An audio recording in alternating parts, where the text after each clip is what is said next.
नमस्कार दोस्तों, आइए आज हम लोग बात करेंगे बिहार एसएससी सीजीएल वैकेंसी 2025 का जो फार्म फिलअप हो रहा है, जो फार्म भरा जा रहा है, उसमें कौन कौन सा डॉक्यूमेंट्स लगेगा उसके बारे में हम लोग बात करेंगे।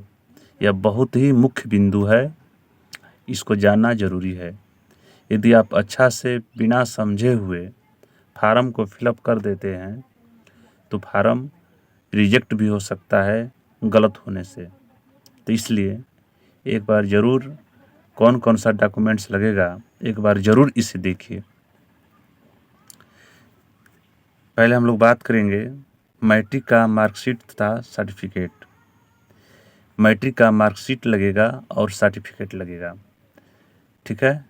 सर्टिफिकेट कुछ लोग को यह समझ में नहीं आ रहा होगा कि सर्टिफिकेट क्या है।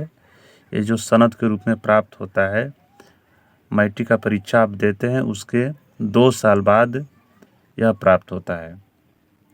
और यह मैट्रिक का मार्कशीट इसमें इसलिए लगता है क्योंकि इससे यह पता चलता है कि आप का डेट ऑफ बर्थ क्या है, आपका नाम क्या है, उसके अनुसार ही आगे का सर्टिफिकेट पर डेट ऑफ बर्थ और नाम रहेगा तो मान्य होता है, ठीक है। आगे देखिए इंटर का मार्कशीट तथा सर्टिफिकेट। इसमें आपका इंटर का मार्कशीट तथा सर्टिफिकेट भी लगेगा। यदि मांग रहा है तो इसे ज़रूर आप लोग भर दीजिएगा, ठीक है। हालांकि ये तो इतना मान्य नहीं है, लेकिन फिर भी यदि उसमें मांग रहा होगा तो उसे ज़रूर भर दीजिएगा। तीसरा में हम लोग समझते हैं बीए, बीएससी, बीकॉम का मार्कशीट तथा सर्टिफिकेट।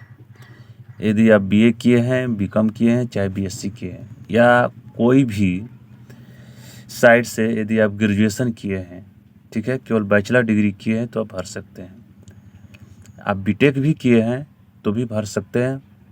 सीधा सा जानिए कि आपके पास बैचलर डिग्री होना चाहिए। और इसमें यह निर्धारित नहीं किया गया है कि आपका बैचलर डिग्री में इतना % होना चाहिए, केवल पास। आप पास हैं चाहे किसी भी साइड से ग्रेजुएशन किए हैं तो इस फार्म को आप भर सकते हैं, ठीक है। आगे चलते हैं। हाँ, एक चीज़ और ध्यान दीजिएगा कि यदि किसी के पास सर्टिफिकेट नहीं है, जो नए बच्चे हैं जो इस बार ग्रेजुएशन कर रहे हैं तो उनके पास सर्टिफिकेट नहीं है तो वो घबराएं नहीं। प्रोविजनल सर्टिफिकेट लगाकर फार्म को भर सकते हैं। और जब वह मांगा जाएगा तो आप इधर फार्म को भर दीजिए और जिस भी यूनिवर्सिटी से आप ग्रेजुएशन किए हैं तो ये जो प्रोविजनल सर्टिफिकेट निकालने के लिए आप ऑनलाइन आवेदन कर दीजिए कि ताकि जो है इस वैकेंसी को क्लियर होते होते वो जो है आपका जो है सर्टिफिकेट प्राप्त हो जाए, ठीक है। तो इससे घबराना नहीं है, आपके पास प्रोविजनल है और नए बच्चे हैं तो भी इस फार्म को भर सकते हैं, कोई दिक्कत नहीं है। आगे देखिए जाति प्रमाण पत्र और निवास प्रमाण पत्र को लेकर बहुत से लोगों को समस्या है। देखिए जो लोग SC ST कैटेगरी के लोग हैं वो लोग जाति और निवास प्रमाण पत्र से फार्म भर सकते हैं, कोई दिक्कत नहीं है। कुछ लोग का प्रश्न होगा कि सर इसमें जाति और निवास क्या हम लोग नया लगा कर ही फार्म भरें? तो देखिए यदि आपका साल या 2 साल पुराना है तो भी चलेगा, लेकिन हो सके तो जिसका पुराना है उसे आप लोग अपडेट ज़रूर एक बार करवा लें। अपडेट करा कर ही फार्म को भरें, बेटर रहेगा, ठीक है। एनसीएल प्रमाण पत्र, इसमें बहुत से बच्चों का डाउट है, इसको हम लोग क्लियर करेंगे एनसीएल को लेकर के। देखिए एनसीएल प्रमाण पत्र जो है वही लोग बनवाते हैं जो लोग ओबीसी कैटेगरी में आते हैं।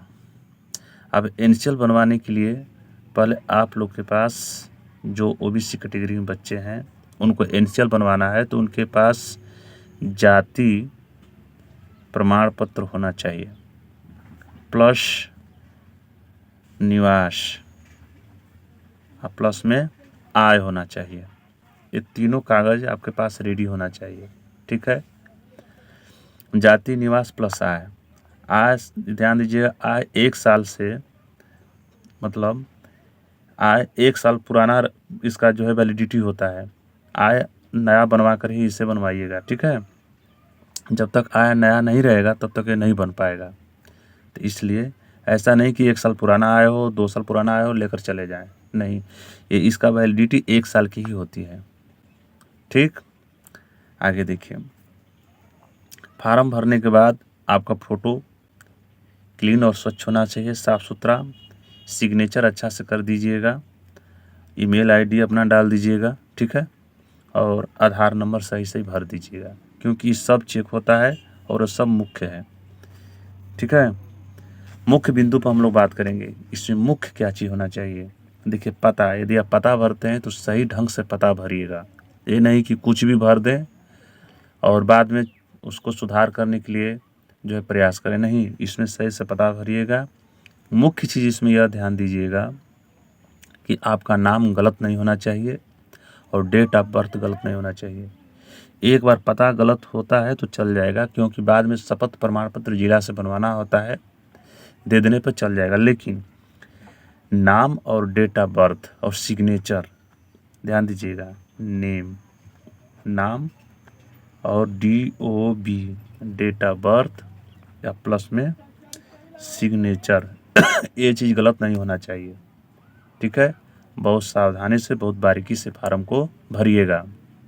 और इतना ही नहीं, इसमें लाइव फ़ोटो लग रहा है, ऐसा नहीं कि आप कहीं अदर स्टेट में हैं और जो है किसी को अपना सारा डॉक्यूमेंट भेज कर दे दिए फार्म भरने के लिए, तो ऐसा नहीं होगा। लाइव फ़ोटो ज़रूर लगेगा, लाइव के साथ ये जो है फार्म भराएगा, ठीक है। बाकी यदि किसी प्रकार का दिक्कत होगा तो आप लोग कमेंट बॉक्स में ज़रूर कमेंट करिएगा और सारे कमेंट का जवाब ज़रूर मिलेगा। धन्यवाद।